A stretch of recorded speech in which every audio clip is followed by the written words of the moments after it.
হাতে রেখে দিয়েছি, আমি যাকে চাই তাকে এটা দান করি। অহুয়া আ'লামু বিল মুহতাদিন ইসমে তাফসীল দিয়েছেন। আপনার চাইতে আমি অনেক ভালো জানি যে হেদায়েত পাবে কে। এই লোকটা আপনার চাচা, আমি জানি। এ সারা জীবন আপনাকে কোলে নিয়ে, পিঠে নিয়ে, মাথায় নিয়ে বড় করেছে, আমি দেখেছি। আমি হাদিসটা যদিও দুর্বল, শিক্ষার জন্য বলছি। এদিকে তাকান। কিয়ামতের দিন এই লোকটার পায়ের নিচে জাহান্নামের দুইটা ফিতা আল্লাহ লাগিয়ে দেবেন, মাথার মগজ পর্যন্ত ফুটতে থাকবে। এই হাদিসের ব্যাখ্যা যিনি করেছেন, আমি আবার বলছি যদিও দুর্বল, শিক্ষার জন্য বলছি। মুহাদ্দিসিন ইকরাম যারা যারা এই হাদিসের ব্যাখ্যা লিখেছেন যে ওনার শুধু পায়ের নিচে জাহান্নামের ফিতা লাগবে, পুরা শরীরের ভেতরে জাহান্নামের আগুন লাগছে না। কোন কারণে?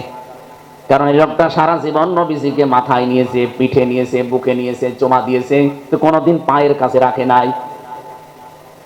তারপর শরীরটা নবীজির বিভিন্ন জায়গায় স্পর্শ করার কারণে জাহান্নামের আগুন আল্লাহ পুরা জায়গাটা নিষেধ করে দিলেন। যেতে লাগে না পায়ে, এই জন্য পায়ে লাগিয়ে দেবেন। শুধু সুবহানাল্লাহ আলহামদুলিল্লাহ বলার জন্য না, এখানে একটা শিক্ষা আছে। এই লোকটা এর পরেও নবীজি ওনার কবরের পাশে দাঁড়িয়ে দোয়া করেছিলেন, হে মাবুদ, আমার চাচা আবু তালিবকে মাফ করে দাও। কোন নবী আপনি চিন্তা করছেন জীবনে কোনোদিন মোনাজাত করে ফেরত দিয়েছে? আমি রেকর্ড পাইনি। অথচ তিনি আজ হাত তুলে মোনাজাতে বলছেন, আল্লাহ আমার চাচা আবু তালিবকে মাফ করে দেন। সঙ্গে সঙ্গে জিবরাইল এসে বলে, হে নবী হাত নামান। কার জন্য হাত তুলেছেন? এই লোকটা আপনার চাচা, আল্লাহ জানে। সারা জীবন আপনাকে বাড়িতে রেখে রেখে লালন পালন করেছে, কোলে নিয়ে, কাঁখে নিয়ে, পিঠে নিয়ে, মাথায় নিয়ে, আল্লাহ দেখেছে। কিন্তু লোকটা মুশরিক। আপনি এত করে বললেন, কিন্তু সে পড়ে নাই। আমার আল্লাহ এর জন্য তারে মাফও করে নাই। এরপরেও নবীজি যখন হাত তুলে মোনাজাতে বারবার এই কথা বলছিলেন, আয়াত নাযিল হয়ে তাকে আল্লাহ একেবারে সরাসরি নিষেধ করে দিলেন, মা কানা লিন নাবিয়্যি ওয়াল্লাযীনা আমানু আইয়াস্তাগফিরু লিল মুশরিকিন ইলা আখিরিল আয়াত। সূরা তাওবার 113 নম্বর আয়াতের প্রথম অংশে আছে। এটা ইবনে কাসির তাফসিরে দেখবেন। রব্বুল আলামিন বলেন, হে নবী, শুধু আজকে থেকে আপনার জন্য না, কোন নবীর জন্য, কোন ইমানদারের জন্য এটা জায়েজ নেই, শোভনীয় না, উচিত না কোন মুশরিকের জন্য ক্ষমা চাবে। ওয়ালাউ কানু উলি কুরবা, যদিও এটা নিজের নিকট আত্মীয় হয়। এই লোকটা আপনার চাচা, আমি জানি, কিন্তু লোকটা তো মুশরিক। এত বড় পাওয়ারফুল নবীর দোয়া যদি আল্লাহ ফেরত দেয় যে চাচা মুশরিক, হবে না কবুল। বাংলাদেশে আমি আয়াতটা পড়ার পর আমার আফসোস হয়, এদেশে টাটকা মুশরিক মরে যায়। অনেক আলেম ওলামা আমরা আছি, দোয়া করে তাদের জান্নাতে দিয়ে আসি। মনে হয় যে কন্ট্রাক্টর নিয়েছে। আজকে এখানে বাদ দিয়ে যে জায়গায় আলোচনা হচ্ছে, আমি কাউকে ছোট করা, খাটো করা, বড় করার জন্য না, বাস্তবতা তুলে ধরছি। ওই মানুষগুলোর রাজনৈতিক দর্শনের ভেতর একটা শিরিক আছে, তা হচ্ছে ক্ষমতার উৎস জনগণ।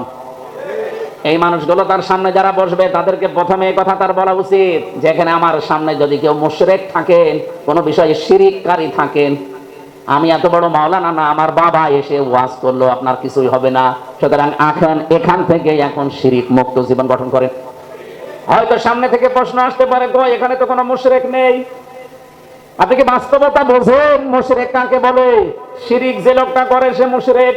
আর মুশরিক যদি কোনো মানুষ হয়ে যায়, তার সব গুনাহ আল্লাহ মাফ করে দেবে, কিন্তু শিরিকের এই গুনাহ মাফ হবে না। মুশরিকের জন্য জান্নাত হারাম, জাহান্নাম ওয়াজিব। এটাকে আজকে শুনলেন না, আগে শুনেছেন? ইন্নাহু মান ইউশরিক বিল্লাহি ফাকাদ হারামাল্লাহু আলাইহিল জান্নাহ ওয়া মাআওয়াহুন নার, এমনকি ওয়া মা লিজ জালিমিনা মিন আনসার। সূরা মায়দা এসেছে, যারা শিরিক করবে এদের জন্য আল্লাহ জান্নাত হারাম ঘোষণা দিয়েছেন, আর জাহান্নাম তাদের আবাসস্থল হবে, আসল জায়গা। কেউ তাদেরকে সাহায্য করবে না। এই সত্য কথাগুলো সারা বাংলাদেশের সব নামধারী মুসলমানদের সামনে আমরা যদি বারবার উচ্চারণ করতে পারতাম, যারা বুঝে হোক না বুঝে হোক আর শিরিক করছে, আর হেদায়েতের মালিক তো আমিও না, আমার তো হক কথা প্রচার করা লাগবে। এক কথা তো 10 বার বললে তার একটা অন্তরে আঘাত লাগবে। কি আমি এত বড় মাওলানার ওয়াজ শুনছি, অথচ আমি মুশরিক। দেখি তো আমার শিরিক কোন কোন কাজে আছে, আমি ছেড়ে দেই। এক কথায় ফতোয়া দেই, আল্লাহ যেটা পারে ওইটা অন্য কেউ পারে, এই বিশ্বাস করার নাম শিরিক। এই কথা বলেন না কেন? আল্লাহ যেটা পারে ওইটা অন্য কেউ পারে। আরো জোরে বলেন। আমি যশোরের এক অধ্যাপককে একটু পড়তে দিয়েছিলাম এই শিরিকের বিষয়টা অনুধাবন